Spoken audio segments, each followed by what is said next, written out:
Вот у меня есть несколько вопросов со словом таким странным «куштау», которые многие из вас не слышали, а зря, потому что то, что происходит сейчас в Башкирии, это потенциально такой протест размером, возможно, даже больше, чем шиист. Ну или, по крайней мере, он уже сейчас сопоставим. Об этом мало кто знает, потому что сначала Хабаровск съел всю информационную повестку, сейчас, понятное дело, Беларусь съела информационную повестку, а тем временем вот там происходят существенные события. Вот Банзай 3476. Прокомментируйте, пожалуйста, ситуацию в Башкирии вокруг горы Куштау. И расскажите, пожалуйста, поподробнее о назначенном Путиным Хабирове. Ну, Радий Хабиров — это такой коррумпированный чиновник, которого в свое время выгнали из Башкирии, приголубили в Кремле, потом в Кремле его назначили мэром одного из небольших подмосковных городов, ну, то есть он там сидел на передержке такой, а потом расчистили это место и вернули в Башкирию чудовищно лживый, чудовищно коррумпированный человек, абсолютно неспособный организовать нормальную работу. Именно поэтому в Башкирии был один из самых главных провалов, кстати говоря, по борьбе с коронавирусом. Вы помните вот эти вот чудовищные больницы, которые превратились в очаги распространения коронавируса? Это же именно Башкирия все, там это была центральная, по-моему, республиканская больница в Уфе и так далее, и так далее. Я здесь много об этом говорил. Ну так вот, в Башкирии сейчас происходит следующая вещь. Есть там такая штука, которая называется Шиханы.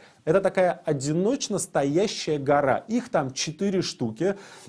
И эта гора, это остатки...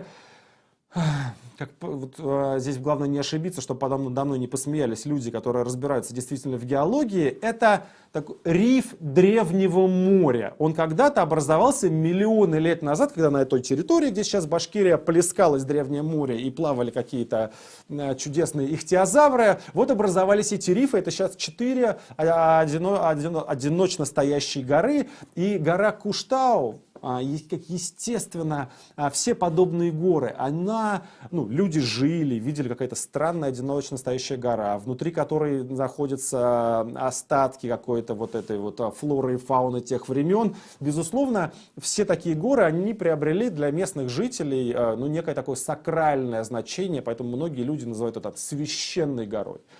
Но сделаны они из известняка, из которого можно добывать соду. Соду можно много где добывать, но вот проще всего это делать, разрывая просто эти самые горы. И одну из 4 таких гор уже срыли. И сейчас хотят срыть гору Куштау. Ну, то есть на практике что происходит? Есть олигархические чуваки, которым нужны деньги. Эти олигархические чуваки приходят в Минприроды и к руководству Башкирии говорят: там гора, вокруг нее бегают какие-то башкиры и кричат: не трогайте нашу гору. Гора, это ж деньги. Давайте мы просто ее сроем, выкопаем, превратим это все в соду продадим, заработаем бабла. Ну а гора, что гора? Зачем она нам нужна? Как-то вдруг получилось так, что многие жители с этой постановкой вопроса не согласны, и там уже несколько месяцев идет довольно активное противостояние, куда вовлечены там какие-то силовики, спортсменов, естественно, каких-то привозят, которые устраивают драки с теми людьми, которые охраняют вот эту вот гору. Но там происходят массовые, на самом деле, довольно большие акции протеста. Давайте посмотрим 36 секунд, как выглядела последняя акция в защиту горы Куштау.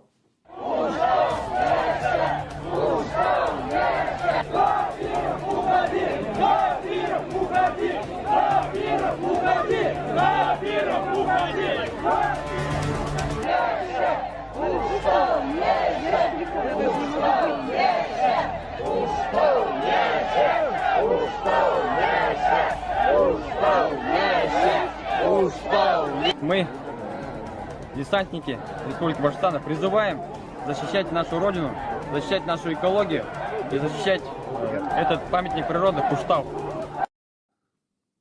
То есть это реально большое дело, это большое противостояние в республике с большим населением. И опять же, перекликаясь с Беларусью, Башкирия по политическому ландшафту вот такая же абсолютно зачищенная территория.